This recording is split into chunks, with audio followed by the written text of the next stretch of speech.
Yeah. Wow. Pura vida, mi gente. Hey, much love and respect. Thanks for tuning in once again. Appreciate you guys being here. Shout out to everybody in the live chat. I guess we got who we got here. We're gonna begin. So we're gonna talk about George Bonga. George Bonga. And we're gonna do a live investigation. All right, we're gonna do a live investigation. I was just looking this up. I had um this as a video idea for a long time. I just never did it, and just got a comment today to remind me, and I'm like, okay, let me just do that. Let me just do that right away. So welcome, welcome. We're gonna do it together. We're gonna see what's up with George Bonga.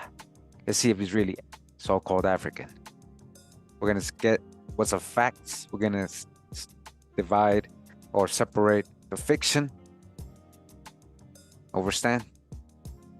That's what we do here. That's what we do here. This ain't about blackwashing. This is about correcting false narratives and pointing out conjectures. We're gonna point out conjectures like always. We gotta go with what is facts, what is historical, what makes more sense, what is more logical, knowing the real history, right? So we're gonna surf the wave live. We got some really good. We got Hawass people already in the house. So we're gonna start. Whoever's late, right? Whoever's late is late. Let's go. Start out with giving a shout out to RL1 Fishing 5818. He said, have you ever looked into George Bonga from the Ojibwe tribe in Minnesota?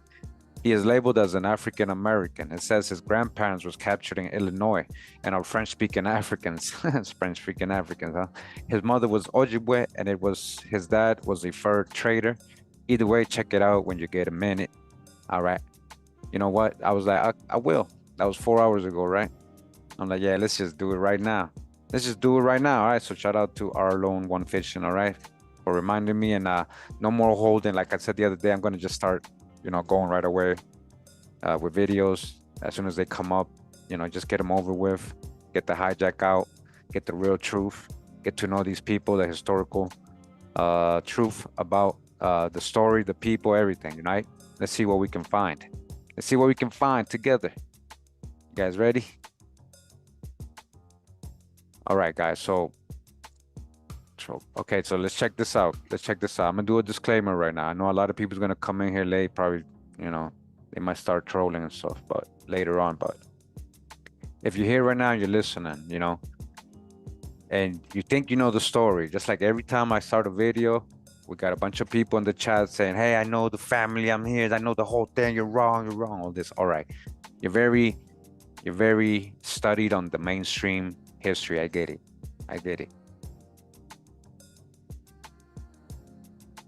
But you must know that all so-called black folks do not come out of Africa, and all Europeans were pale skinned. So you must break down the basics first and understand a lot. Okay? Being called Negro, again, we got to do this again, disclaimer, right? Point one. Being called Negro, mulatto, free-colored, black, slave, does not automatically mean African or of African ancestry, all right? Point number one, we have proven that with many cases, historical cases and primary sources, okay? We have proven that many Indians were called those things. We have proven like Europeans were called those things. So, that's your own hijacks. Point number two, all Europeans are not pale skin, and the word Europe in white in colonial records does not always indicate pale skin. Hundreds of thousands of black Europeans came as indentured servants, as colonists, as conquistadors, as prisoners of war, as convicts, in all forms. And they married, they got together, assimilated, amalgamated, conquered, whatever you want to see it, however way you want to see it, with American Indians, okay? A lot of melanated folks all over the place. Both peoples being disfranchised eventually by their complexion, grouped together as a crayon color, and given the hijack false ancestry just based on a complexion.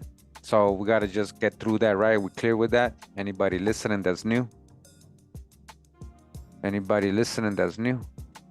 Okay. We only got 35 people. People ain't ready for this. So let's go. It's all good. Turn that off. I'm gonna show you my conversation, right? First, you know, I got mad tabs open, guys. We got sources. I just want to show you. This is how I start out things sometimes, you know, like, especially like, I just want to get to the point. I ain't trying to hear no false narratives added, and I have to go through so many different hijacks just to get to the primary source, right? So this is ChatGPT, right? You guys know it, right? So I haven't signed in, I haven't logged in, I haven't created an account, so it supposedly don't remember me, right? Supposedly don't know who I am, right? So I say, what up? It's me, Kurimeo. You already know I'm back. You remember the IP, I know. He said, hey man, I actually don't have memory of past IPs, so you have to catch me up. What's up with you? Are you working on another project or just stopping by to stir the pot again? I thought you didn't know me. I thought you didn't know me. What do you mean again?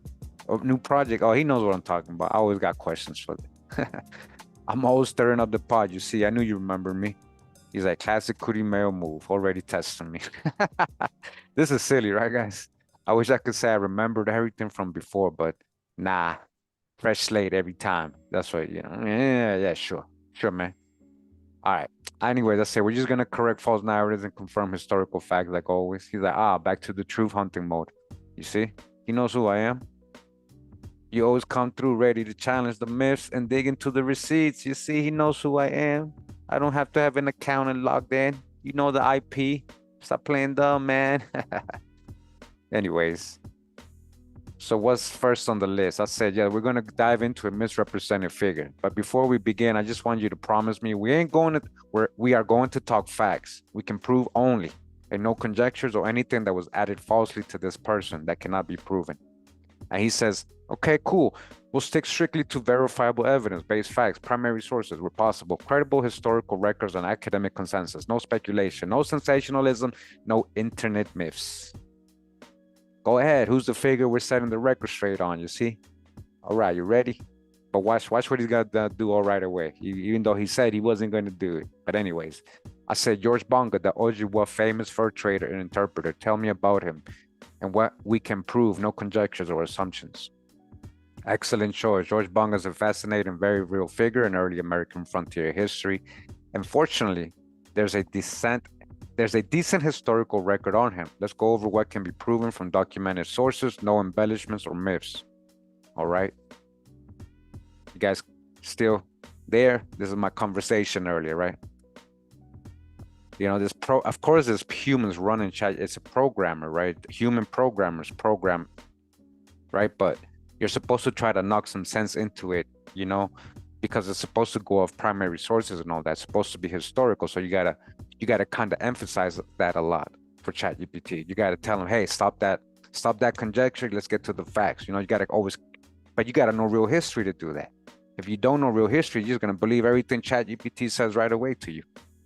Just like whatever you read on Wikipedia when you Google something. So anyways, ChatGPT says proven facts about George Bonga, birth, 1802. Some sources say around that year at Duluth, Minnesota. Then part of the fur trade region under the Northwest and latter the American Fur Company, all right? That's a fact. Parentage, this is another fact. His father, Pierre Bonga. Now, look what he says, was of African descent. And I already told that ChatGPT, don't add, watch, he's gonna admit, yeah, watch. I said, don't do that, and he did it, right? Because he's programmed.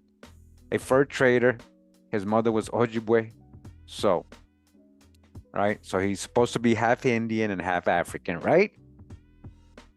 Supposedly, right? So far, right?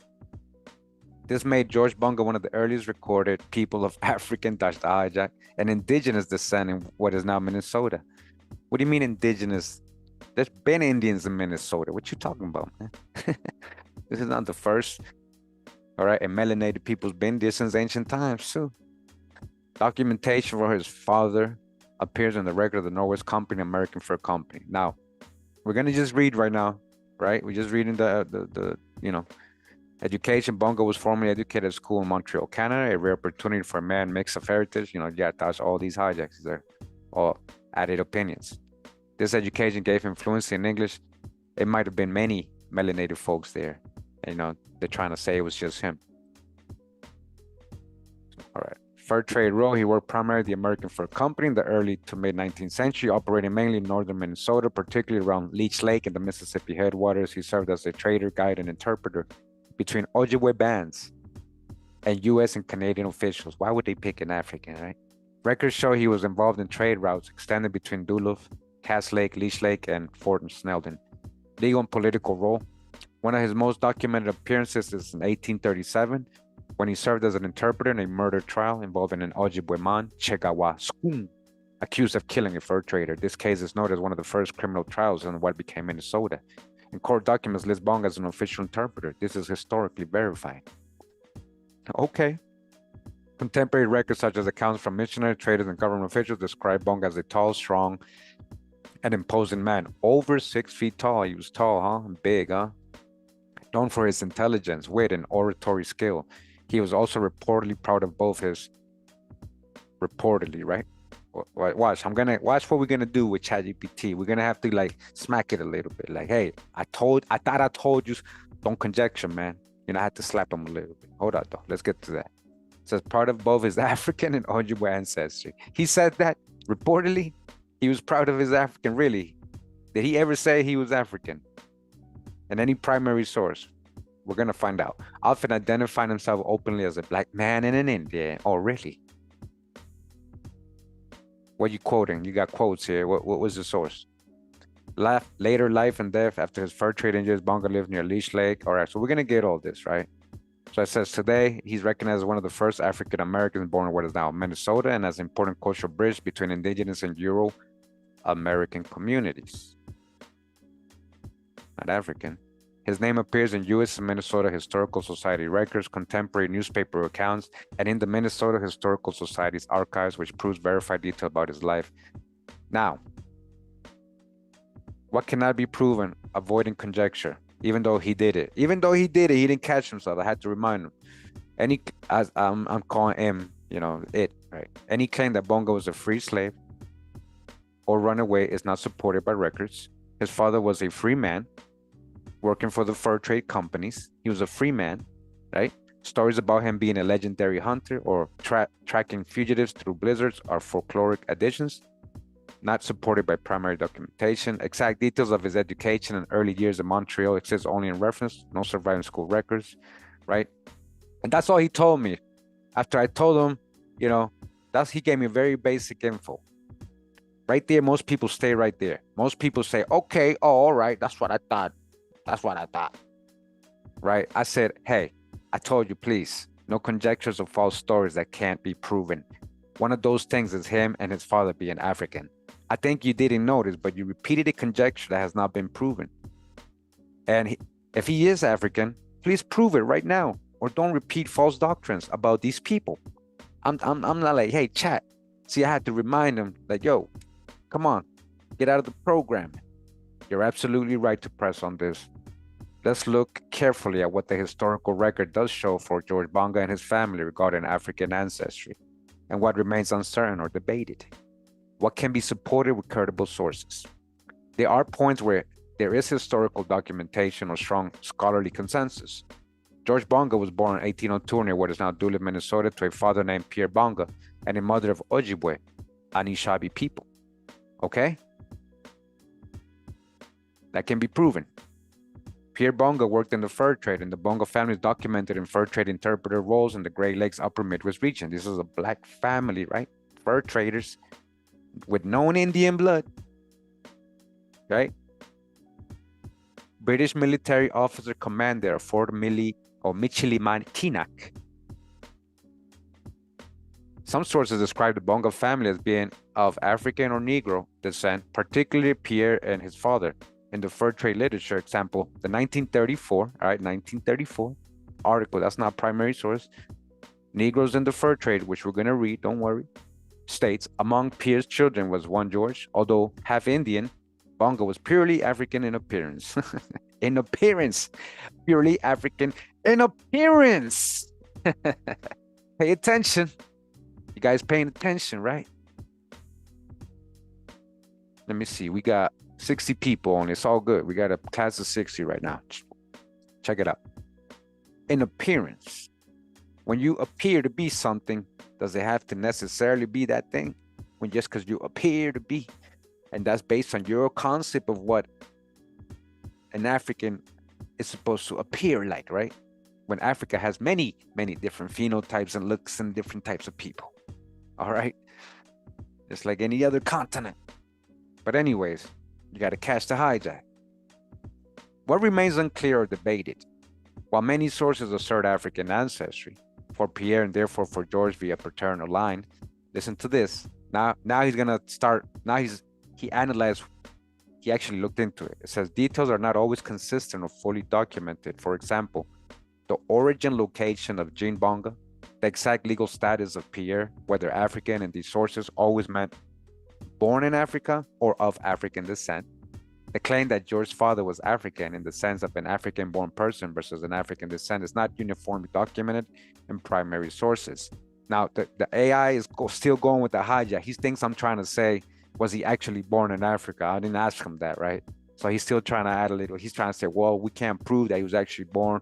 Whether he's African descent is also not stated, but nobody's talking about all that, right? I'm going to have to remind them of that too. It says some sources use Negro or Black in older terminology, which may reflect later category frameworks. Later category frameworks, rather than detailed genealogical proof. You guys paying attention? I'm gonna start making AI spill the beans. Watch, little by little, I'm gonna show y'all. Then we're gonna go to the sources. The mother of George is identified as Ojibwe. We know that for a fact, and not only his mother, but I think somebody else in the family was. So, but her name and lineage are less well documented. They don't want to leave out the name, right? Because they don't want you to follow that route, right? So the full mix of cultural, ethnic identity is not fully detailed from her side. Some of the biographical details, for example, exact birth dates, the precise schooling in Montreal, etc., remain approximated rather than definitively proven. So this is ChatGPT's assessment so far. It says, given the strength of the sources, for example, from the Minnesota Historical Society and NOpedia and other academic articles, the best supported statement is George Bonga was of mixed parentage.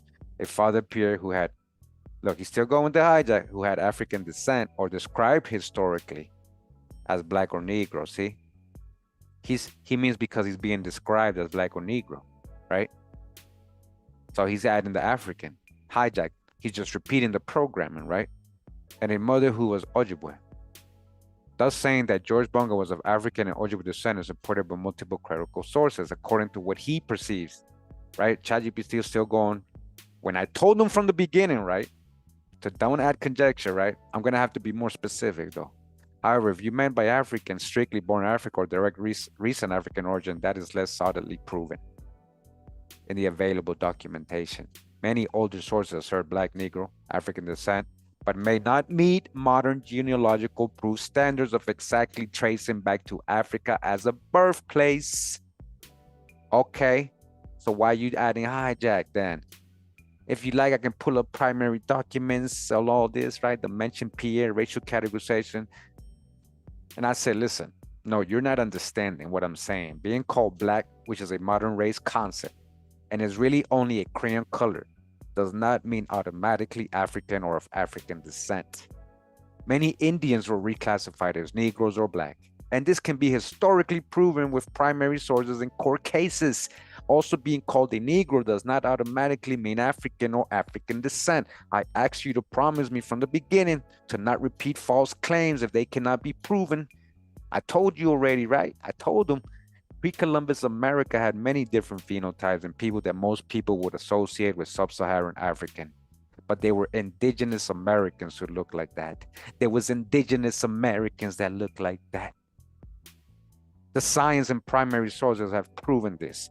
We also know many of the early European colonists were so-called Negro too, or Black Europeans, as confirmed in people's genealogy and primary source physical descriptions, especially Huguenots or French, right? You guys know that, right? We've proven this, right? And if you're new, pay attention. Now, let's see if he starts adding some hijack. Let's see what ChatGPT says now. I had to kind of smack him a little bit, like, hey, dude, you're going on, you're babbling still, man. This is how I unfortunately have to talk to certain people when they come at my channel with their opinions, like ChatGPT, like they're programmed, right? It says, I hear you clearly, he said. You're emphasizing that historical racial labels like Black or Negro were social and political constructs, not reliable markers of continental ancestry. That point is valid and well documented in the early U.S. colonial records. People called Negro, mulatto, Black could include indigenous, European, or mixed groups who did not identify nor descend from sub-Saharan Africans. Okay? You see, he knows. Now he knows what's up. He knows. It's like I got the gun to his head. Like, listen, you better not lie one more. You better not lie one more time. Say that word one more time. Right? So he knows now we hip and he can't be giving us that false programming, right? He has to go. Now he understands how serious we are. Stop lying, man. Here's how we can keep this factual careful. What's firmly documented about George Bonga?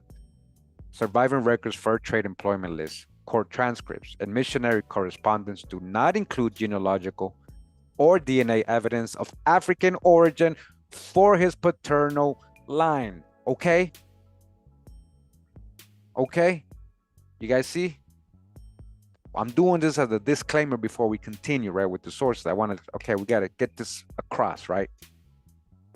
I had to like start talking historical facts to it so I can start spilling the beans. It says the descriptions that label the Bongas as Negro or Black, they appear when? In 19th and early 20th century secondary writings, not in contemporary company roster, not in the primary sources. You guys understand that? No, a lot of you don't understand that. And that's what happens with a lot of so-called Black folks in history.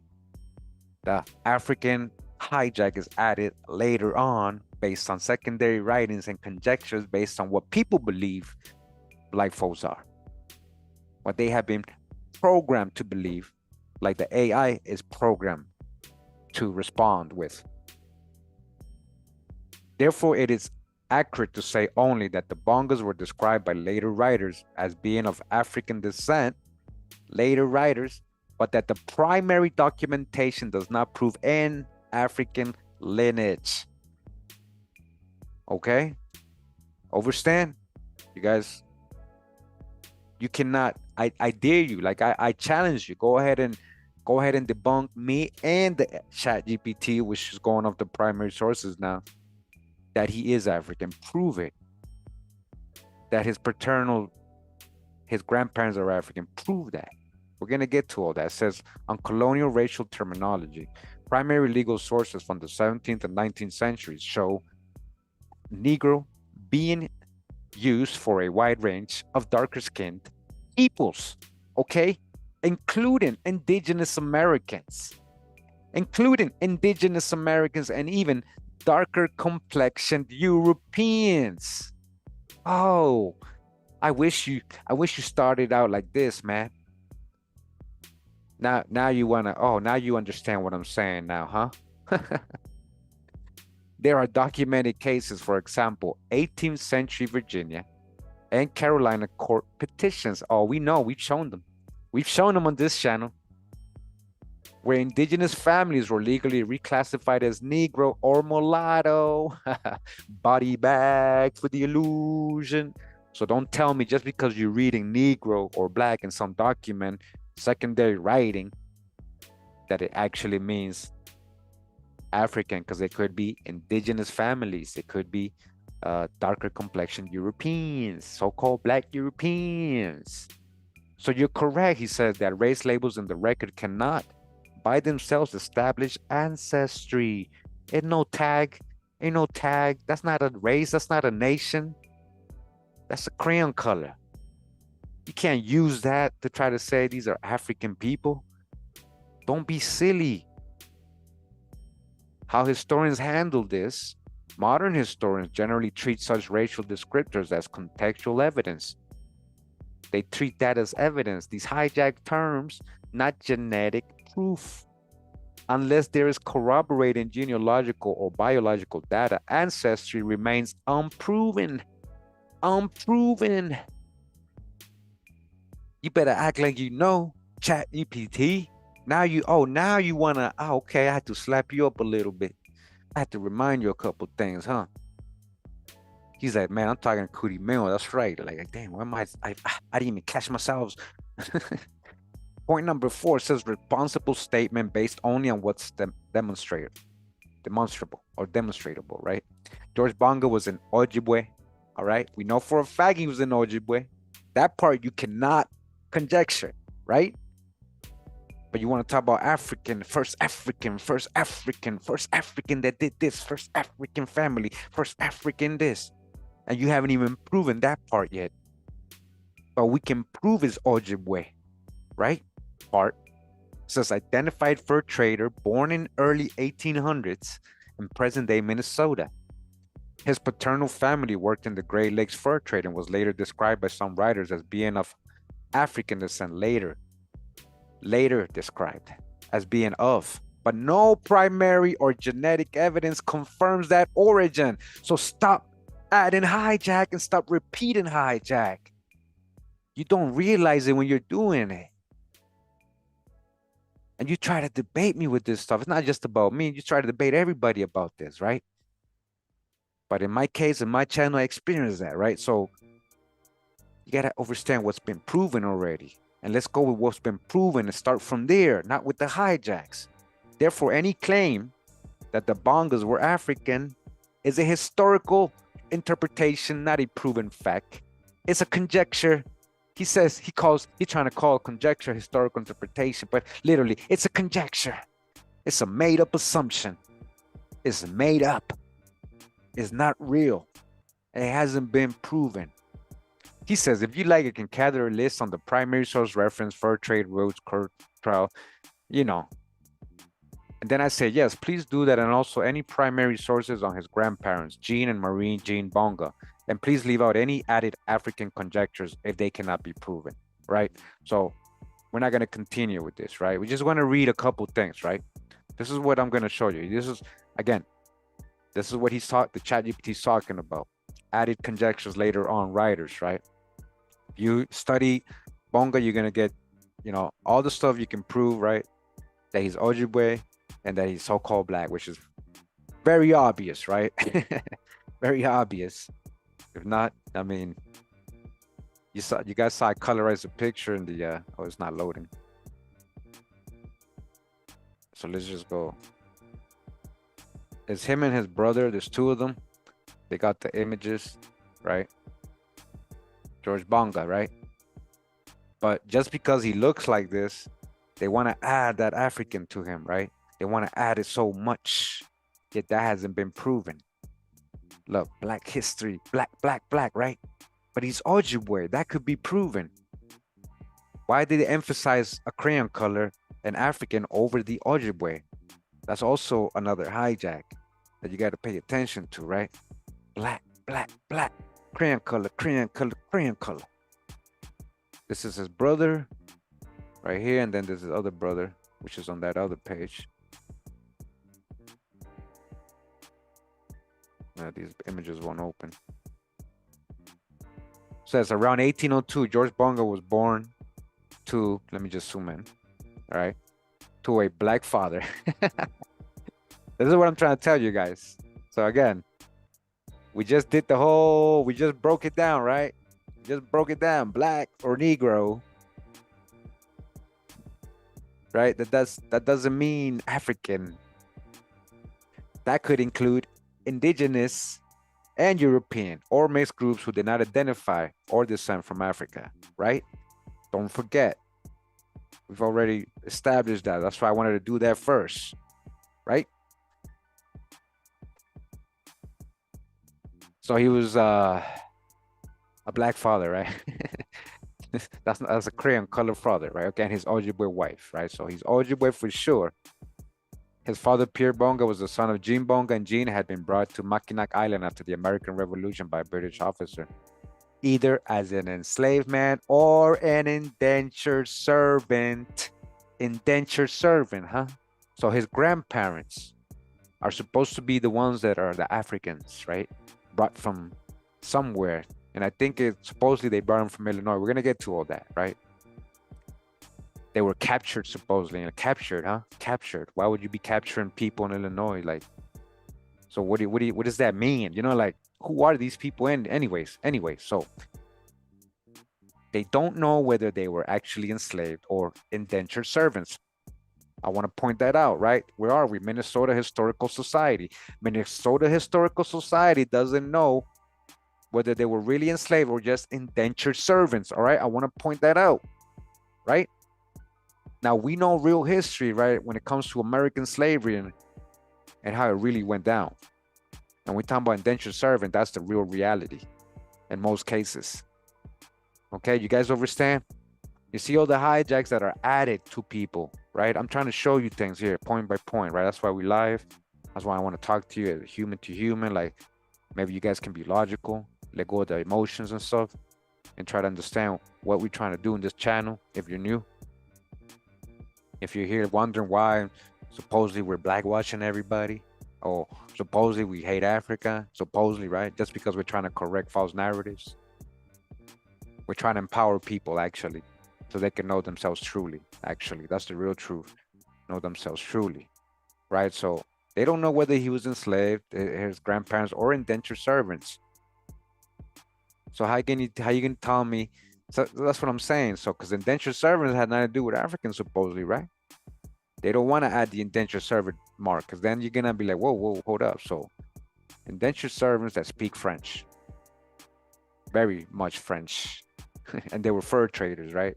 Like employees in the fur trading company, nothing about them being slaves. And so it says Jean Bonga was freed by the British soldier's death. So we're talking about this guy named Mr. Robertson. We're going to learn about him.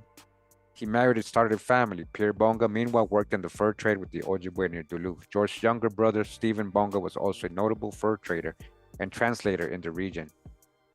All right, so again, some overall history.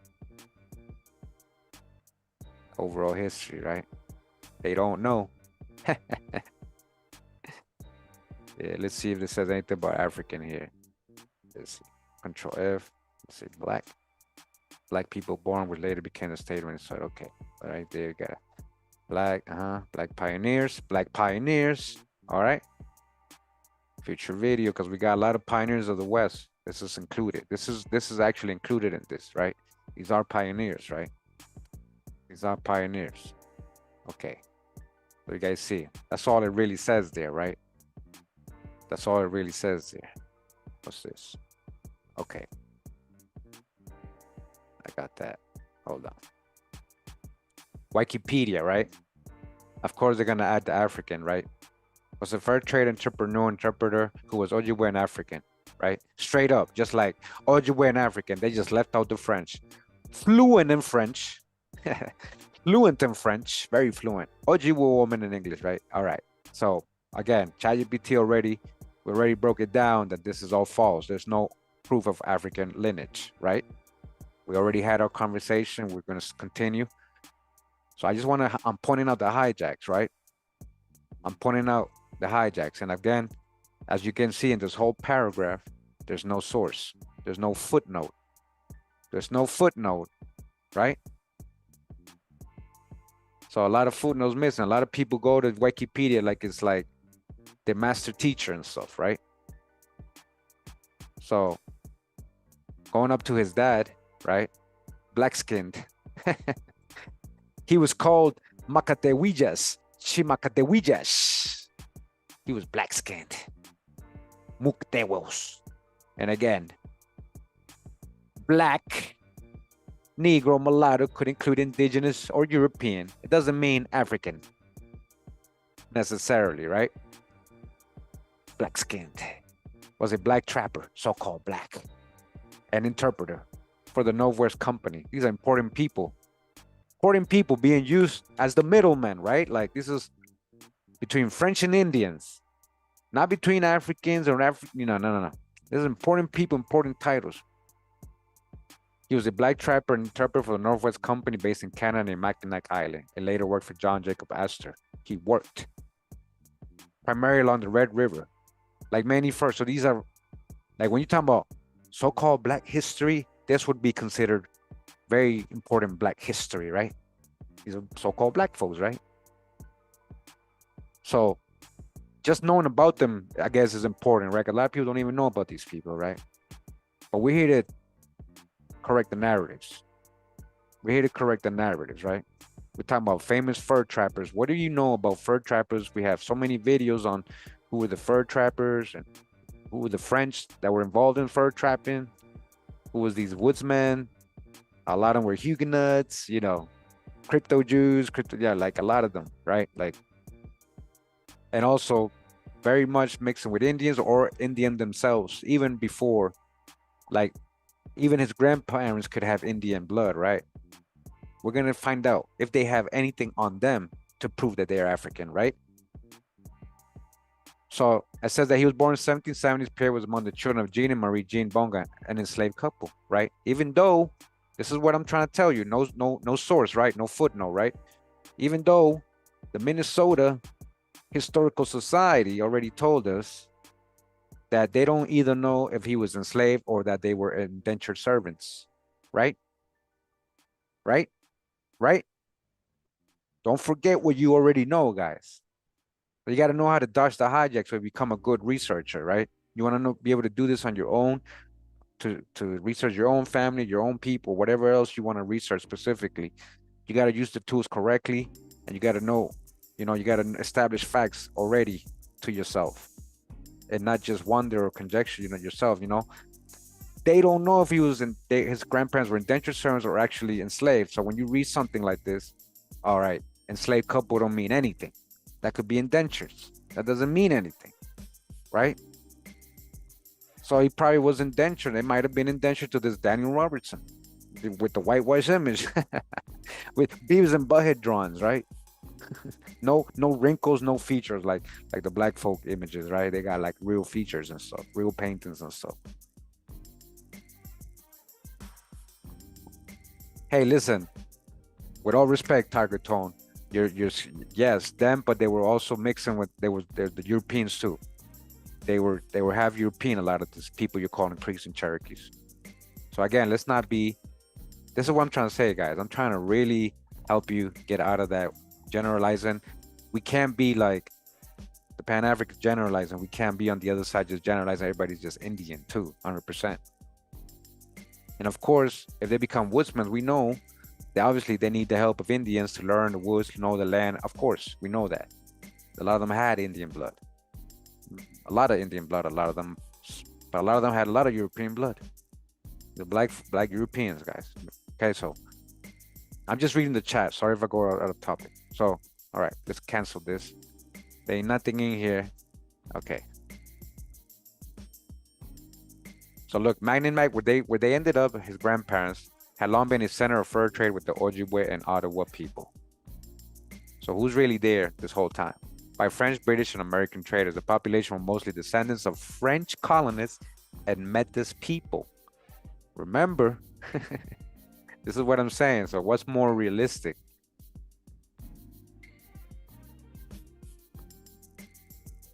Indigenous people. All right, mix indigenous people. Indigenous ancestry. Primarily with French, Scottish, and English. And indigenous people, no African. What Africans? What Africans? Okay? What Africans? Pay attention. It says freed by Robertson before his departure. The Bonga couple married when Jean Nicholas. Okay, so freed. Are you sure he wasn't family? And again, you don't know if they were indentured, so they could have just ended their contract. Their contract was over. Or an apprenticeship. Since they became fur traders and established a market there, that could have been an apprenticeship. Okay?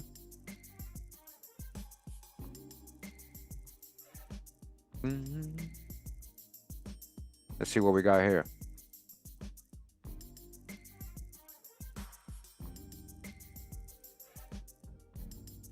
All right, welcome.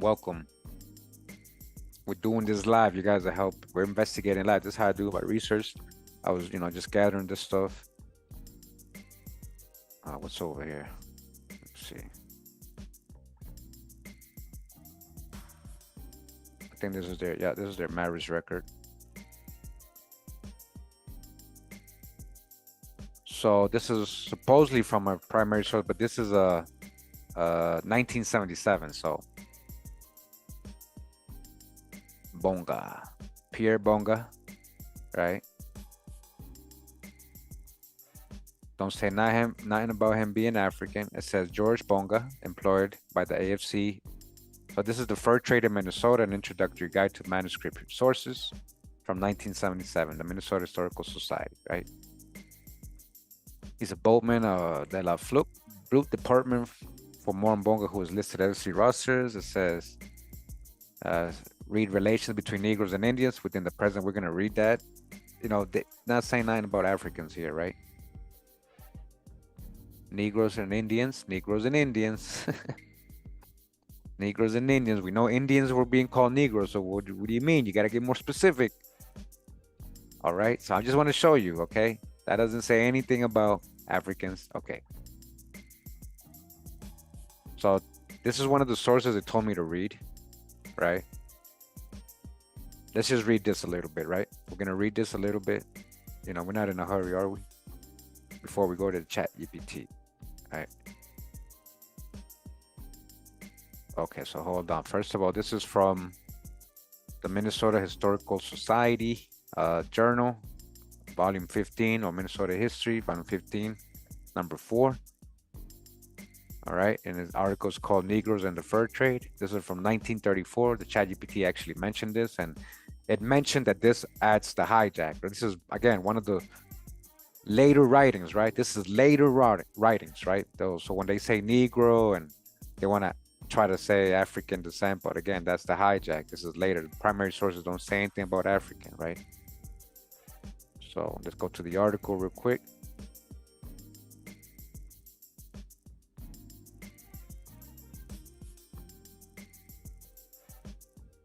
The Negroes in the Fur Trade. That's funny how they taught the article, right? It says, even a casual study of the North American fur trade is likely to suggest the possibility that in various parts of the continent, certain races or national groups correspond closely to certain economic and functional categories into which the persons connected with this great industry may be divided. The fur trade as carried on in the regions about the Great Lakes with Montreal as headquarters was characterized by the fact that the entrepreneurs, the bourgeoises or the middle class, were nearly all Highland Scots. Again, remember my point number 2 I said earlier. Being from Europe, being called Scottish or Scots or all these last names doesn't mean they're pale-skinned people. Because I know a lot of black folks who descend from these McGilleries and Macintoshes, black Macintoshes and all that. Okay. So Highland Scots, the MacTavishes, McGilleries, the Forsters, and the like. Though as time went on, Canadians of French stock, right? French, such as Pierre de Rochebleuve, assumed an increasingly prominent role. The dominance of the Highland Scots appeared even in fur companies chartered in the United States. The conspicuous example is the Pacific Fur Company, which, though chartered by the state of New York, included 7 Highland Scots from Canada among its 11 partners. The dominant racial stock in the fur trade as conducted from St. Louis, however, was French. Okay? Louisiana, French, rather than French-Canadian. Berthold, Chateau, Pratek, Cabanet were some of the conspicuous names in the St. Louis fur trade. The Spaniard Manuel Lisa being one of the earlier discordant racial notes. Soon after the Louisiana Purchase, traders from the former 13 colonies entered the trade, and only a little later, the inevitable Highland Scots, Ramsay Crooks for one, began to come down from Canada. Still, the bourgeois of the St. Louis fur trade remained dominantly French, as that of Canada remained Highland Scotch. In Wisconsin and the region of Green Bay and Prairie du Chien, were many small fur traders, chiefly of French-Canadian origin. Rolette, Porlier, Grignon. Farther east in the portion of the fur country which early in the 19th century was already menaced by the advancing frontier line, the fur traders were naturally, to a large extent, American citizens of British colonial stock. Since clerks in the fur trade were regarded rather as apprentices, again, as apprentices, this is what I was saying earlier, you see, apprentices than as employees and were interested more in prospective advancement than in immediate wages, it was to be expected that racially they would be of the same stock as the members of the class they aspired to enter. Uh-oh, it would be assumed, huh? It would be assumed. What does that have to do with anything? This is deep right here. The outstanding example of racial solidarity in the fur trade is to be found in the class of general laborers, the voyageurs, who almost to a man were French Canadians. Such solidarity also was characteristic of the hunters, who constituted a small but interesting class, particularly in the fur trade in the United States. Typically, the hunter was of Kentucky or what is the same thing of Virginia backwoods stock. The Canadian fur traders depended on the large extent on the Aborigines for the services performed such south of the border by hired hunters, and they sometimes made use of the Christianized Iroquois. In the United States, next to the Kentuckian among the hunters was the French Indian half-breed. That's the hijack. It says the persons connected with the Astoria expedition may be considered fairly typical of a group active in the fur trade of the United States. Of the partners, two, Ramsay Crooks and Donald Mackenzie, were Highland Scots from Canada. Wilson P. Hunt, Robert McClellan, and Joseph Miller were United States citizens. The one clerk, John Reed, seems to have been an American citizen, though of Irish birth. The voyagers bore French names to a man. Of the 15 hunters, more or less prominently connected with the expedition, 10 bore typical Anglo-Saxon surnames. Again, so just want to remind everybody listening, don't get lost. This doesn't mean all pale-skinned people, okay? Remember all the research we've done. The names of other 5 indicate French origin, but it is noteworthy that no less than 3 of them are known to have been of mixed French and Indian blood, as what at least one of the group of 10. Hey, what happened to the rest? Hijack alert. Yeah, hold up, guys. You see how they just hijacked the reading? They just hijacked the reading, man. Hold up. I'm trying to get to the Bonga part, you know? I'm trying to get to the Bonga part. I should just get to that. Let's just get to that part, right? But we got some interesting history there. I'm trying to tell you, all those names, I bet you start researching, you're going to see what these people are described like. You're going to see.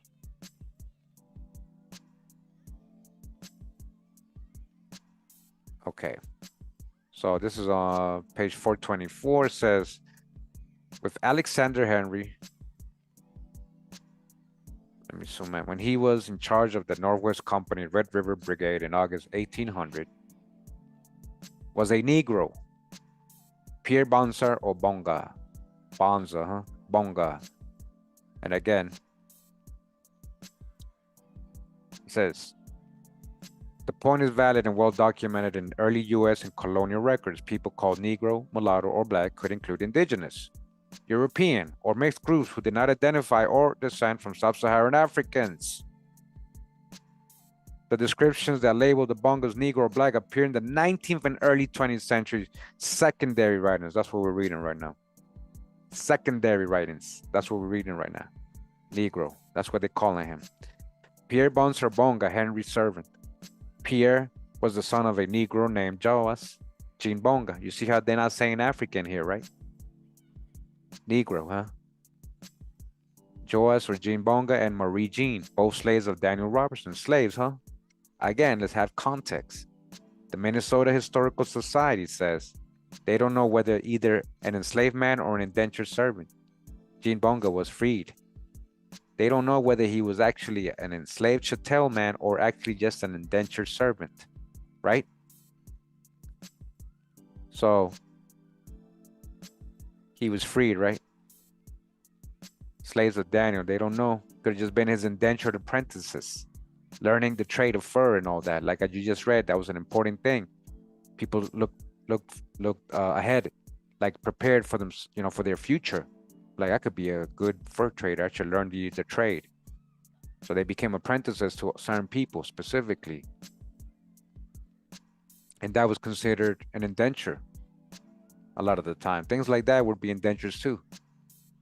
So it says, British commandant, that was who Daniel Robertson was, at Milichilimackinac from 1782 to 1787. The two Negroes were married in 1794, thus legitimizing their children, the two Negroes. Pierre married a Chippewa woman, and his wife was delivered of a daughter on March 12, 1801. Henry reposed such confidence in his servant that in the trader's absence in January. So, see, this is the other thing. They're calling Pierre a servant. He could have also been just an apprentice. His people were free. His parents were already freed. He could have just took on the family business. I'm going to show you guys. So it says, Pierre married a Chippewa woman. So he had such confidence in his servant that in the trader's absence in January 1803, Pierre was one of the two men left in charge of the fort at the mouth of Pembina River. You see how they just told them themselves there. So he left the whole operations to his slave, this Henry, right? Who could have been even family or family friend, right? That sounds like his master, and he's the apprentice. And it sounds like he knew what he was doing, and he was the second in charge, and that's why he left him the operations. So all those silly stories, oh, the master left his slave in charge, and you guys, you're not understanding, you're missing a lot of context. They're trying to make these people into slaves, and they're trying to disfranchise these people's history, like, identity and everything, like their role they played. So a certain J. Duford threatened to kill Bonga during his master's absence, but did not escape without a sound beating. After having acted satisfactorily as a personal servant, as an apprentice, and as a joint castellan of fur trading fort, okay, he was an apprentice. I bet you if you really start digging into this, real historians are going into the real record, they're going to show that he was an apprentice. He's an indentured, probably indentured to this Henry. Pierre appeared in 1804 as an interpreter for the Northwest Company on the lower Red River. So he's talking with the Indians for them. In 1819, a Bonga, probably Pierre, was one of the principal traders among the Chippewa.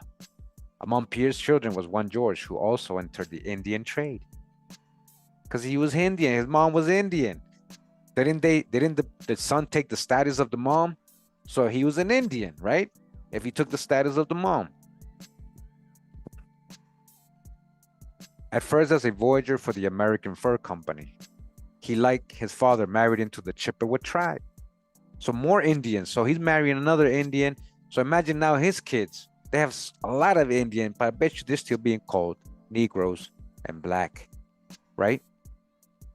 He, like his father, married into the Chippewa tribe, and in 1820, he acted as an interpreter for Governor Lewis Cass at Fond du Lac. He later became a prominent independent trader and a man of wealth, in consequence, noted alike for his gentlemanly manner and for his tremendous size and strength. All right? As a voyager, he packed 700 pounds, listen, for a quarter of a mile over the portage around the Dalles of St. Louis River. This is kind of what I was saying, like, some of his stories might be mythical, but hey, maybe he was that strong, right? Although half Indian, look, Bonga was purely African in appearance. Woo! In appearance, huh? In appearance, even though he's half Indian. So what's the other half if it's just appearance? If African is just an appearance, you literally just snitched on yourself. This is what I was saying. This is what the ChatGPT pointed out about that article. They literally quoted that, in appearance. Right, we read that earlier. In appearance. In appearance. So looking black or sub-Saharan African does not necessarily mean, because that's a concept that people have of African.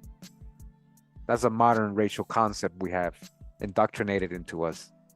You guys understand what I'm trying to say? I'm not just saying his mom is the Indian, guys. I'm telling you, like, that whole African thing. Look, they're admitting in appearance. They just look like an African to him. In appearance, not in genealogy, not in ancestry, not in facts, in appearance.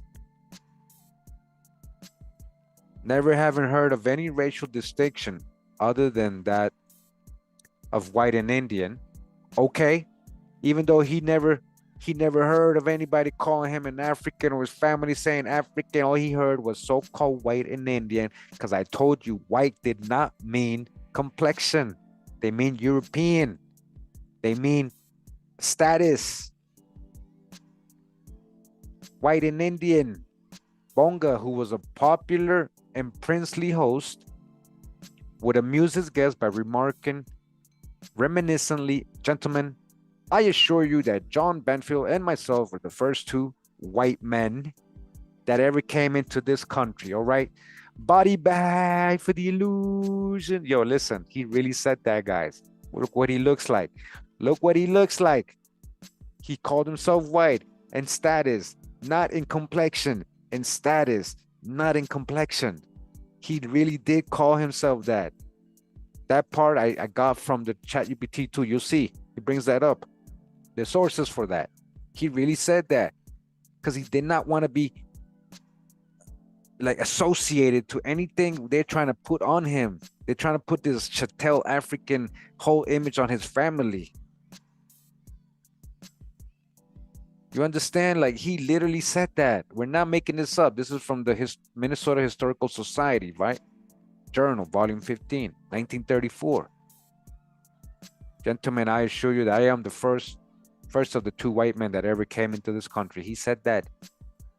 In 1833-34, George Bonga was listed as a licensed trader at Lac Platte. He was probably the Bonga who acted as interpreter at the treaty with the Chippewa at Fort Snelling in 1837. This is a very important person. He is an Indian. That's why they're using him. And he is French. That's why he's interpreting for them. He is French and Indian, guys. He is French and Indian. The dark complexion comes from both sides. That's why he looks like this. Where does he look mixed to you? Does he look half white to you? I'm gonna be real with you. Does he look like what they try to tell us a Native American looks like? Where wouldn't he look a little different? Wouldn't he supposedly look a little different? Not like this. And because he looks like this, they want to add the African. But he was calling himself white. Status. Whoop, whoop. George and his brother Jack had many descendants, most of whom were noted for their powerful physiques. These were big, strong people, man. Listen, the Bongas are an example of fur trading family. This is a fur trading family. These ain't white folks of Negro blood, so-called Negro. And again, Negro. We already broke this down mad times, man. I hear you clearly, Kurimeo. You're emphasizing that historical racial labels like black or Negro were social and political constructs, not reliable markers of continental ancestry.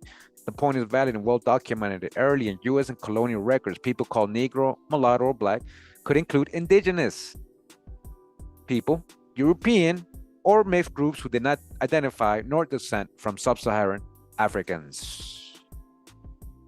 We got to keep going over it, right? So people can understand. I know a lot of people join us late and stuff too. There's not a lot of people here right now. You know, people might be working or whatever. I don't know. They're probably watching somebody else. I don't know. Anyways, or they didn't get a notification.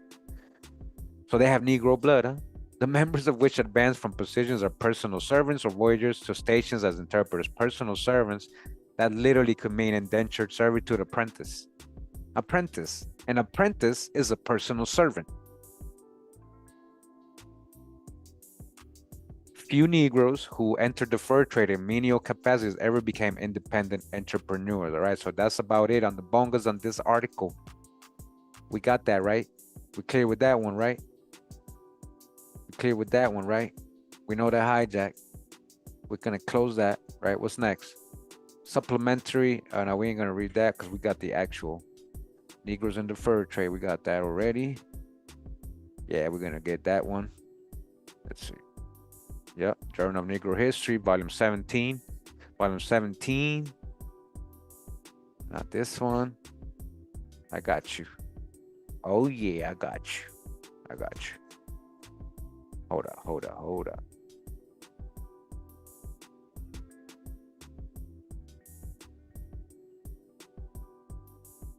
I got you. So we are Live, right? We are live surfing the wave. The Journal of Negro History, published quarterly by the Association for the Study of Negro Life and History, Inc. And I wish somebody told Mr. John Hope and Mr. S.W. Rutherford and Carter G. Woodson, right? He's like he's very informative, but he's also like a gatekeeper. He should know better, especially him. That Negro, mulatto, black could include indigenous people or Europeans, not necessarily people from sub-Saharan Africa. But they tend to do that in these Journal of Negro History books, even though they have a lot of good drop in them, right? They have a lot of good drop in them. Hold on, let me get to let's go to page 287 real quick, and then we'll go to another part. All right, welcome. Hope you're enjoying the reading and the real history. How we digging through the narratives and pulling out the babies, dodging the hijacks, eliminating the falseness and falsehoods, right? And establishing what's factual. Establishing what's factual. Let's go. Hold on. We're going to page 287 real quick. All right, here we go.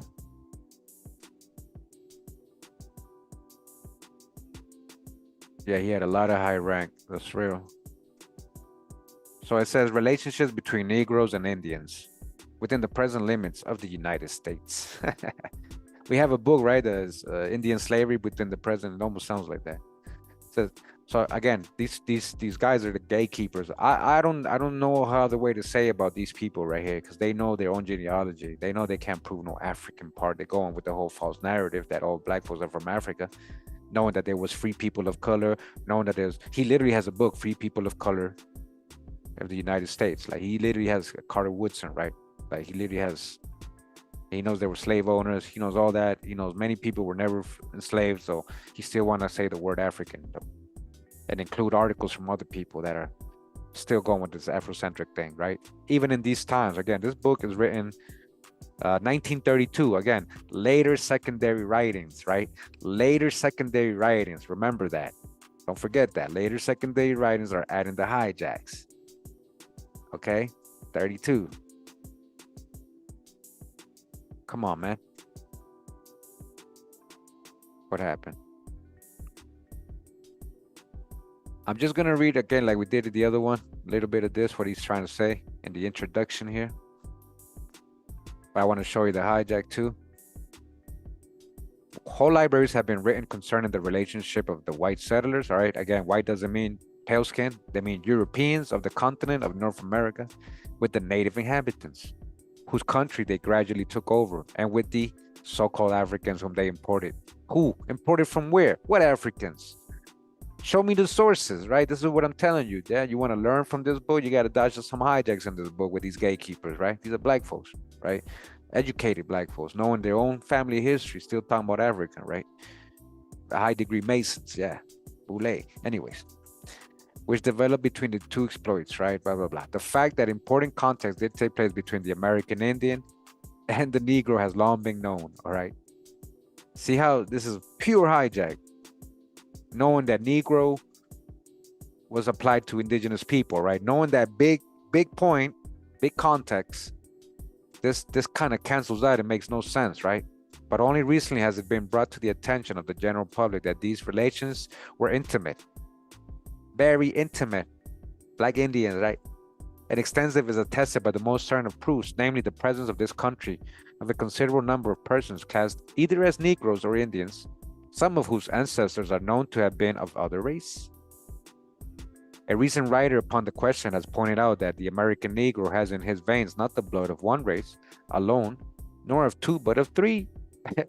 Is that the hijack? You see? Watch. We know which ones are true, right? They're trying to say Indian, European, and African, right? We know the African is hijack. We cancel that out. So all you're left with is European and Indian, right? European and Indian. So you go look into that. And if the shoe fits, the shoe fits. Don't be biased. So a recent writer says that, right? This statement appears as a truism to those who have had any intimate contact with the Negro race. Meaning, if you talk to black folks, they'll tell you, yeah, they got Indian in them, right? And possibly, oh, I'm Irish, I'm German, they've heard of that too, right?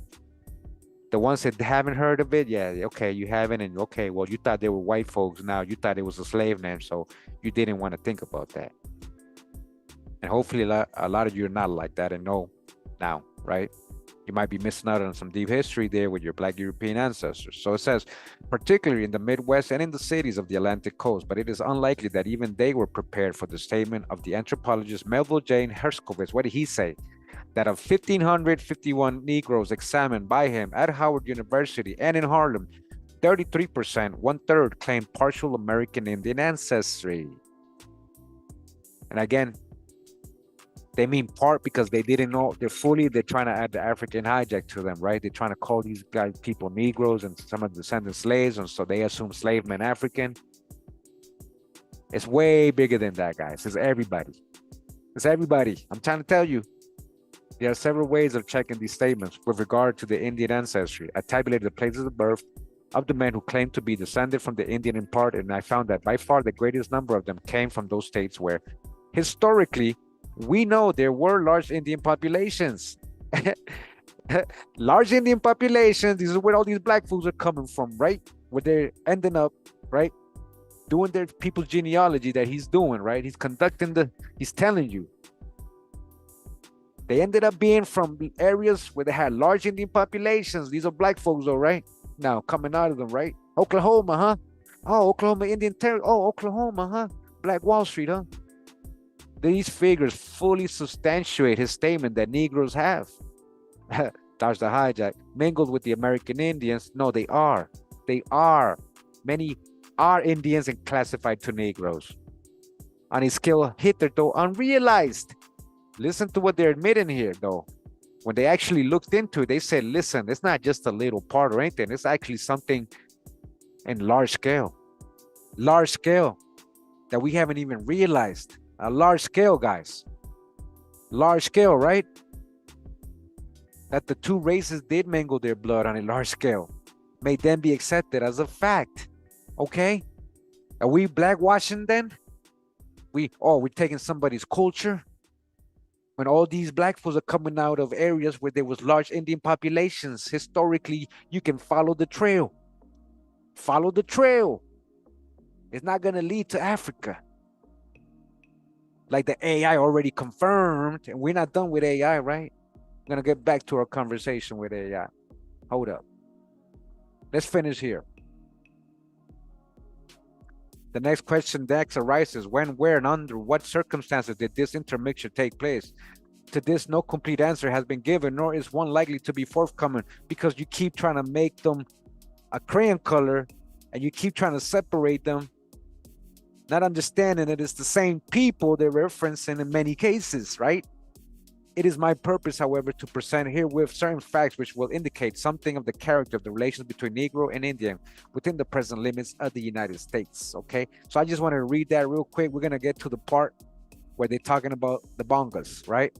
This is way later in the book, way later. So this whole journal volume is all about this, if you're interested, right? So it says here, family of Negro blood. Again, Negro. We're going to have to keep going in case anybody just joined. In early U.S. and colonial records, people called Negro, mulatto, or black could include indigenous people. It could include Europeans or mixed groups who did not identify nor descend from sub-Saharan Africans. Okay? Make that clear. So this family, who we know are Ojibways, and they speak French, so let's be logical, and they got French names, became prominent as fur traders among the Ojibways and Chippewas, okay? This family, this Negro blood, they're Ojibwas and Chippewas, right? Among the Ojibways and Chippewas, a Negro blood. That's the hijack. The founder of this family was a Negro named Joas Jane Bonga, or Bongas. He had been the slave, all right, of Captain Daniel Robertson. Really? Oh, they just repeating what we read earlier. But they don't know whether he was enslaved man or an indentured servant, Jane Bonga. And that's from the Minnesota Historical Society, all right? Gotta remind y'all that, right? He could have just been his apprentice. Okay? So he was a British officer, Robertson, we got that, and Mackinac from 1782 to 1787 is said to have been brought from the West Indies. And is said to have been brought from the West Indies? Now, this is a whole different story. Hold on. He said he brought them from the West Indies. Where's the primary source for that? We're gonna ask ChatGPT to find that source for us, right? We're gonna verify that, right? So that adds a whole other layer if they are from West Indies, right?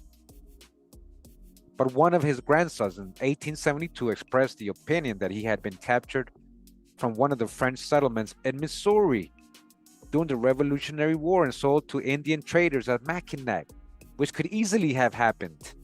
Okay, so look at the stories behind his grandfather Jean, right? With supposedly the Africans, right?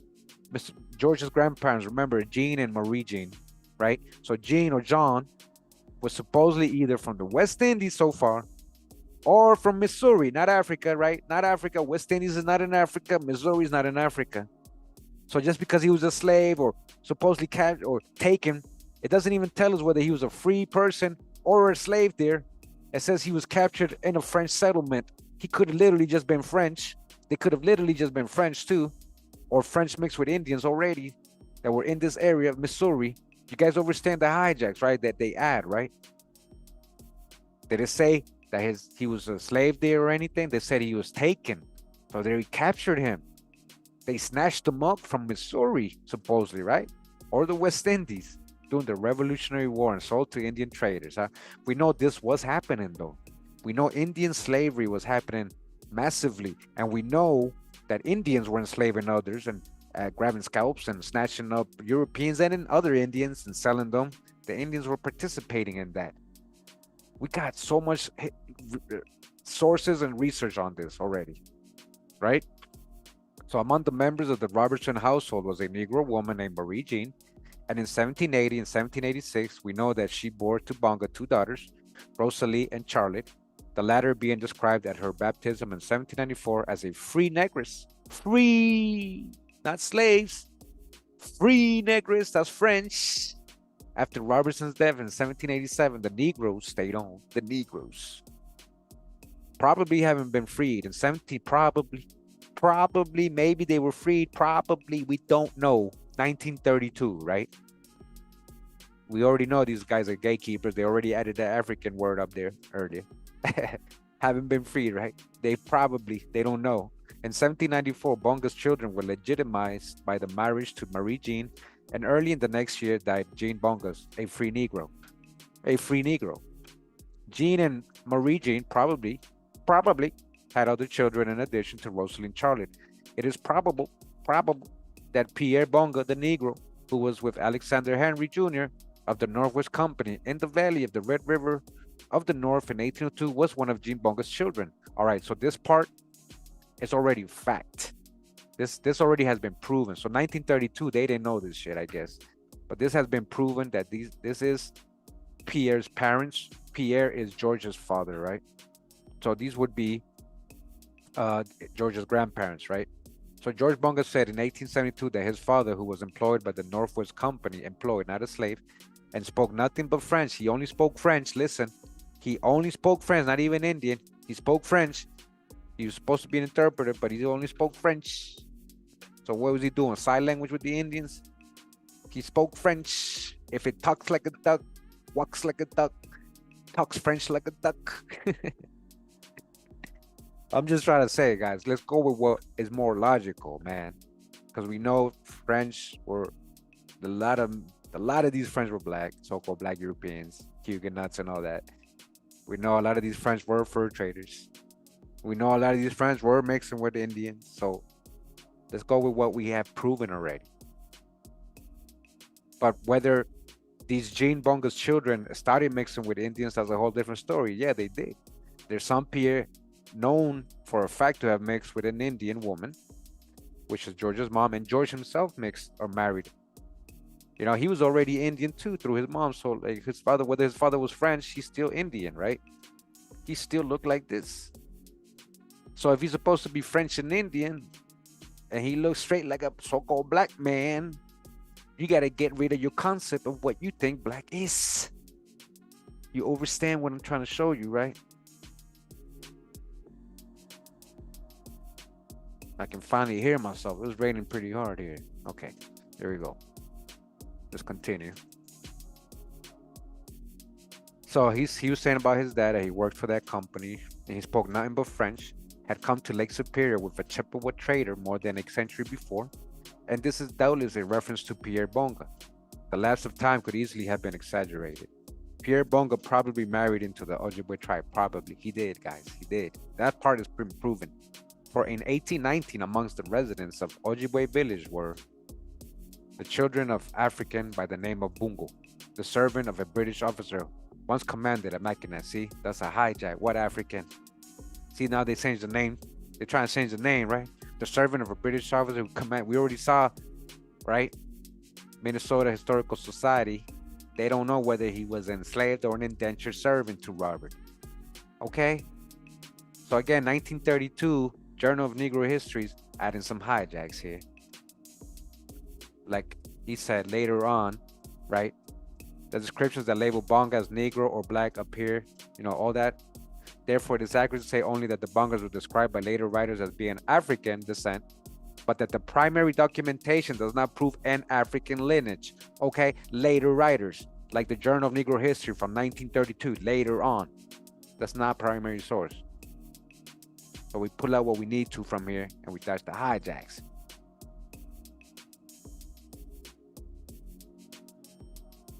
So their features altogether African. I bet you didn't say Negro. I bet you didn't say African wherever they're quoting it. They don't even got the source. They don't even got the footnote, right? So it says in 1819, one of the principal traders among the Ojibwas was a Bonga, probably Pierre. In 1820, his son George, who had been educated at Montreal and who, unlike his father, knew English, acted as an interpreter for Governor Louis Cass in the Council of Fond du Lac. George in 1833-34 was a licensed trader at Lac Plate, and it was probably he who was an interpreter at the treaty with the Chippeways in 1837 as Fort Snelling. Presumably, George too married among the Indians. One account says into Chippewa tribe from being in the employ of the prominent trader and a man of wealth in consequence. He was a thorough gentleman in both feeling and deportment. Many stories are told of his hospitality. He was, as noted above, purely African in appearance. Listen what they say. In appearance, but never having heard of any distinction between the people that of Indians and white men. All right, body bag for the illusion. From his own words, he never heard of no African. He just knew about European and Indian. He would frequently paralyze his hearers when reminiscent by saying, "Gentlemen, I assure you that John Banfield and myself were the first two white men that ever came into this country." Body bag on top of body bags. Shout out to Con Drop, yo. I told you guys, when you really start looking into everything, you guys see how it's all hijacked. Oh, really? African, right? Well, already when you start hearing African, you got to already start questioning it. And you got to start asking for the primary sources. This man is saying he'd rather call himself white than African. White and Indian. Because that's what he assumed. Well, that's what he knew he was. And European to him was the same as white or whatever status that meant. That was status, not complexion. Not complexion. George had his son named Stephen, who died in 1884. George himself was alive at least as late as 1872. Many of his letters are in collection of the Minnesota Historical Society. The Bongas all seem to have been distinguished for physical strength. Of George Bonga, it was said that when he came, all right, so the story about him lifting 700 pounds, right? Wow, imagine, he probably really did that. So all the way from Dallas to the St. Louis River, he was half Negro, that's the hijack. A giant in strength, over 6 feet high, over 200 pounds weight, as straight as an Indian, with sinews and cords in his limbs like a horse. His nephew Jack Bonga, probably a son of George's brother Jack, was packer for a surveyor in 1875. He was 1/4 Negro and 3/4 Indian. Oh man, this is so silly to me, man. What you mean Negro? Again, Negro could include indigenous people, could include Europeans, not necessarily sub-Saharan African. It doesn't mean it descends from Africans. So what do you mean? So that cancels out. So he's 3/4 Indian, huh? So what's if this Negro, that would mean 4/4, literally more than half Indian. If you cancel out the Negro, right? That's funny. He would pack 2 sacks of flour, 100 pounds each every day, rather than make 2 strips of the same baggage. 200 pounds is a regular pack for a horse in the mountains. A quarter of a century later, the Bonga breed had apparently not degenerated. They call them a breed. For it was recorded about Leech Lake, there are perhaps 100 descendants of the Negro Bungo. I bet you they all believe they're Africans now. All right. I don't know this family. I don't know if you watch me. I don't know if they do. They might get upset like the other people the other day when I was doing the Lori family video because they thought they were Africans and the Kumbos. This is the same story, I bet you, with like the Kumbo and the Bungo. See, Bungo, Kumbo. They try to like make it as much African as they can, right? Nearly all these are very muscular and some have been unusually fine physique. All right. All you Bungos in this area, y'all are French and Indians, okay? French and Indians. Your progenitors are French and Indians, not Africans. Just wanted you to know that, like for sure, you know. The numerous descendants of Gene Bonga were probably the only Negroes the Indians of Minnesota saw for many years. Probably. At least they're being honest. They don't know. We're probably the only. Now, come on, man. The Indians were dark like that, man. I've shown the images of the Ojibwe and the Chippewa and the Sioux and all these people. All right. Come on, now.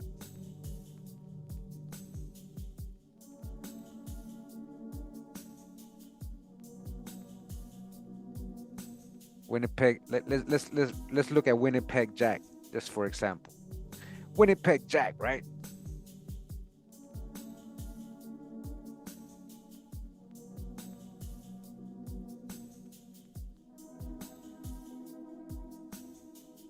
Let's look at Winnipeg Jack just real quick, right?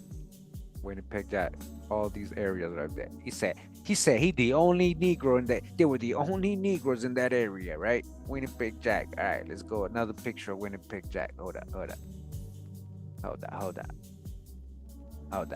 right. He said that's the only Negroes, right? Right? Blackfoot Indian, right? All that area up there, Minnesota, Montana, all these areas, these people were traveling back and forth, mad people, even though that's not the area, right? I got Ojibwe too.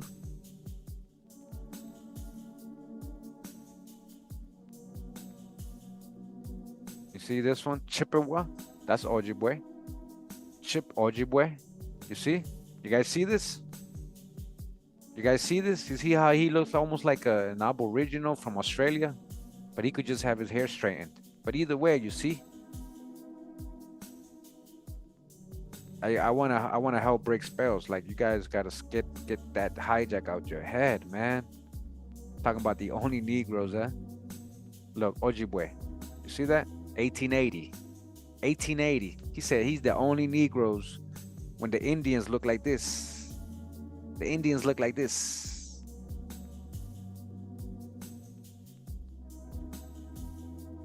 Damn. You guys paying attention? Does the images help break the spell? Do the images help break the spell? No sweat Chippewa. Look at this one. Ojibwa. Look. Piegan, Siouan, couple colored tribes of America. Right? You see this?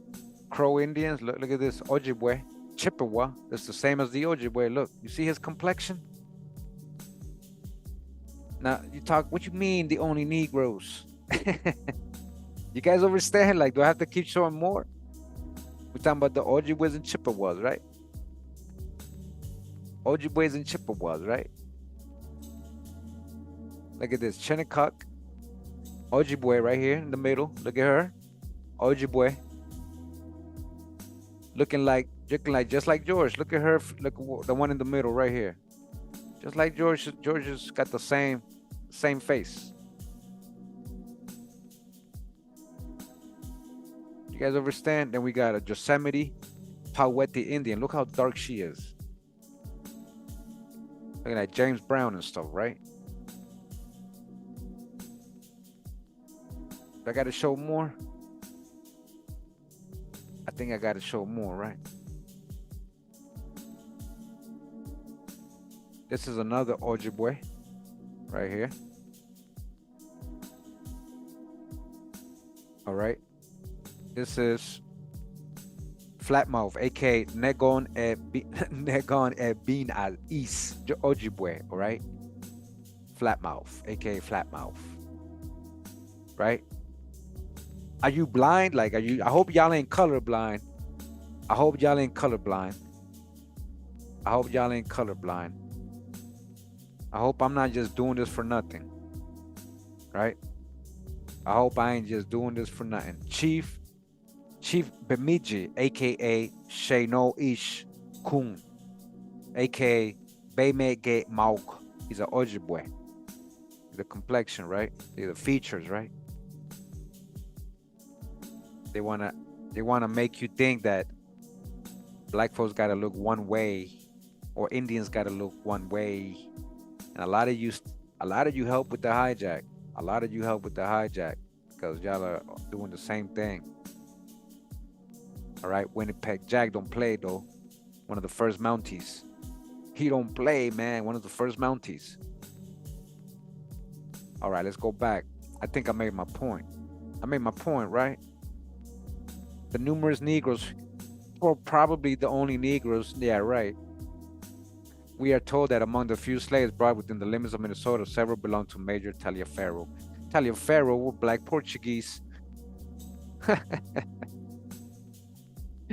Ah, man, you gotta know real history, man. You gotta know real history, man. You think I don't know the Taliaferros? Italians and Portuguese and the Indians at that time had no prejudice against anybody dark-skinned because they were dark-skinned. I just showed you. They were dark-skinned. Why would they be prejudiced of people that had the same complexion, the same shade as them, the same shade as them? You guys understand the hijack? I'm just pointing out the hijacks to you guys. I'm pointing out the hijacks to you guys. The woolly head they looked upon as Wakan.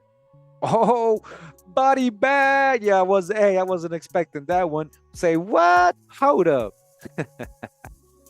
This is what the Indians called the woolly head. Listen, Wakanda forever, baby. Wakanda, the great spirit, Wakan, woolly head, huh? They looked upon as Wakan, strange or mysterious. Strange or mysterious, huh? That's not what that means. And designated them as black Frenchmen. Black Frenchmen. Black Frenchmen. Black Frenchmen. Black Frenchmen. We're talking about Jean, right? Jean, the progenitor. Black Frenchman. That's it. Body bag right there. That's it. Wakan, man. Some would put their hands upon the coarse curly hair of the Negro and then laugh. They would laugh. They say, Wakan, Wakanda forever, man. He got the hair of the gods. Black Frenchman, though. It seems rather clear that the English-speaking slaves of the Indian agent were given the curious appellation of Black Frenchmen because the only Negroes whom these Indians had previously known were the French-speaking Bonga blood. You see, they're trying to explain why they were calling them Black Frenchmen. They're trying to say why they call them Black Frenchmen. We dodged the hijack with that. We dodged the hijack. Too late. We know there was Black Frenchmen. You can't fool us. You can't fool us, man. Now, guys, check this out. Oh, that Kurimeo, that's from Nigeria, man. That's Bonga, man. Bonga's from Nigeria, man. Bonga, huh? Bonga, Bongard, Bonga. Rhineland. Many black Germans were there. Bonga, huh? Hold up.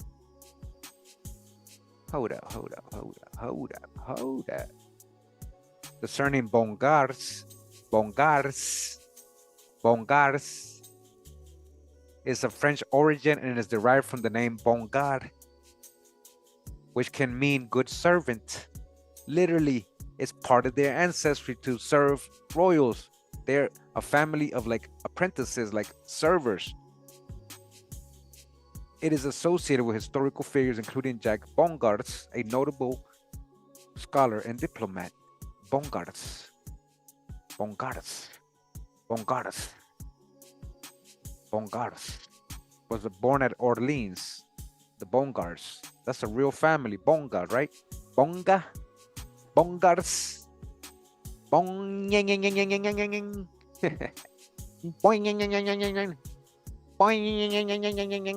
Bongar. German. Bongar. Bongar.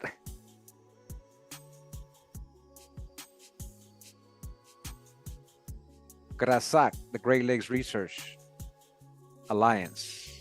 It says here that this is a this is an educational website, not just anyone. So, right, they're peer reviewed. The Great Lakes Research Alliance, the Bonga family, and alternative Black history, right? So, again, modern interpretations later on, secondary writings. But that primary documentation does not prove an African lineage. Let's remember that, right? Right? That's the hijack with these images, because it has nothing to do with the people they're talking about. They're just trying to add this slave, white people were just freed and black people. No. Why you gotta add that? It is no coincidence that members of the Bonga family have been honored and memorialized far and wide in recognition of their accomplishments and lives well lived. They stand as exemplars of Black lives that mattered. Black lives that mattered. See, this is what I'm saying. This is a Black Lives Matter. The Bonga story begins with the little known and seldom told fact of Canadian slavery from freed Black slaves in the late 18th century. All right, but they don't even know these people were indentured or what. So, but they prospered, right? Through 4 generations, many of them university educated and trilingual. They pursued diverse occupations and held influential positions within the multicultural fur trade society, from Hudson Bay in the north to Pembina in the west and Minnesota in the Midwest. By the early 19th century, one branch of the Bonga family had become intermarried with the pillager Anishinaabe of Minnesota, becoming Indians, right? As Rebecca Kugel notes, Anishinaabe considered the Bongas ethnically French. They what? The what? They what? They considered them what? Ethnically French. Ethnically French. Who they talking about? They talking about his grandparents, the first ones, the progenitors that supposedly were supposed to be the Africans. Again, just like the Journal of Negro History just said that the Indians called them Black Frenchmen, right? The Anishinaabe considered the Bongas ethnically French. They knew who they were. They knew who they were. They knew who they were. They never called them Africans. They dealt with French. That's who they dealt with. Due to their cultural, linguistic, and social affinity with French and Metis traders. Not because of that, because they were French. They were French. Yet as American colonizers forced Anishinaabe into reservations after 1855, growing racism in American society fell heavily on the Bongas and Anishinaabe. Prospects for more recent generations of Bongas were crushed, illustrating all too vividly the insidious impact of racism. Paper genocide. They've been reclassified. They've been turned into Africans. That's what we're trying to say. The Bonga family story challenges the boxes we build in historiography. Who is brought forward? Who is forgotten? We don't think about slavery in Canada. We don't think about indentured servants. I told you. We essentialize the genesis of Metis people, that's indigenous and French, not about Africans, into a coming together of generic Indian women and European fur traders and romantic French voyagers. That's who they are. If anything, his grandparents Jean and Jean Marie could be Metis people. If anything, right? They could carry Indian blood too. But you can't exclude the French in them. They are ethnically French too. Very much so. The Indians knew that. They would have said no. They just like us. They knew they were more French. They said that. The Indians knew.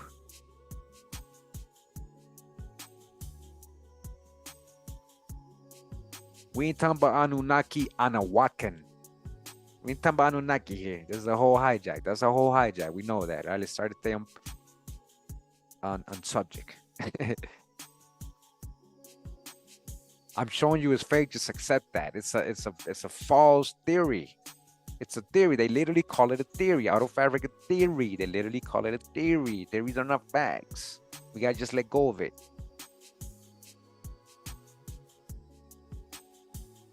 So they're French and Indians, huh? Voyagers, meaning fur traders, but the events Pierre Bonga played such a key role in are generally viewed as the crucible from which Metis peoplehood emerged. Men of the, so again, they're calling him a Metis, right? They're calling him a Metis, right? Where did I have that open? Hold up. They call him Pierre a Metis, right? You can't see. This is what I'm trying to tell you, man. Oh, what's up with this? Hold on. This is not what I want. They're calling him a Metis, right? Again, Metis are mixed race indigenous people, right? They have a shared history and culture deriving from specific mixed European, primarily French, Scottish, and English, and indigenous ancestry. Where does it say African? What's a Metis? Indian and French. Again, Pierre played a very significant role and are generally viewed as the crucible from which Metis peoplehood emerged. Men of African diaspora are not included in that history. What Africans, though? See what I'm saying? And yet, one first children born a fur trader, an Anishinaabe woman on the northern plains, was his daughter. Pierre, his sons George and Etienne, his grandson and great-grandson, both named Etienne Africain, were laborers. They named what? Interpreters and entrepreneurs in the fur trade ecosystem. Pierre's great-grandson, born in Labrador, educated in Montreal, fought in the Civil War before returning to manage small trading posts in the Quebec-Ontario borderlands with his Algonquin wife. They're all marrying Indians. All his children, all of them, which are all, they're all Indians because he married Indian woman. They're Indians. They're marrying more Indians. So why you keep calling these people black and Africans? As we tease out their stories, the complications connections grow. Freed and thriving, huh? Now look at this image of Michilimackinac on Lake Huron. Look at this image of the Indians. That's the Indians right there. Look, their dark complexion. Who are these people, man? Remember, this area was heavily populated with Indians. It says Richard Dillon Jr. Michilimackinac on Lake Huron, 1813. It says in 1782, Jean and Marie Jean Bonga, two francophone slaves, meaning French-speaking. They don't know if they're slaves. Remember, they could be indentured servants. They're either an enslaved man or an indentured servant. They don't know. Remember, there's a hijack. They could have been apprentices. Arrived at Michilimackinac with Captain Daniel Robertson. We got the whole story, right? Now look what they try to add. This is a Black Lives Matter website. Look what they're trying to say. The surname Bonga is common in Southern Africa and Martinique. French, right? So maybe the French brought it to South Africa. Let's not forget Bongard. Bogards. Bongard. Bongards. French name. French origin. Bongards. Yeah. Proof is wrong. Your burden of proof is on you, man. Connect that. Connect that origin to these bongers. I want to see anybody connect that so-called African origin to these bongers, right? They can't. So I guys want to show you the hijack, right? Again, later. This is a website. Even though they're saying that they've been reclassified, right? Genealogy. It says Le Revenu Français de Genealogie. This is another pretty good website on genealogy, right? In French. This was in French. I had it translated by Google. It says we find the surname Bongas. Look at that. Bongas, less than 10 homes in France, in the Sarthe. So there's people with Bongas in France, right? The new French genealogy. In the Indre et Lourdes, the Abu, this name is to be compared to Bongat. It's also a derivative of Bongat. Also very rare. Less than 10 homes in France. Gard, Boucher, Duron. To see further, let's report Bongards. 30 homes in France. Bongards. Indre et Lourdes, Bongard. Bongard, because it's coming from the German. Bongard, 20 homes in France.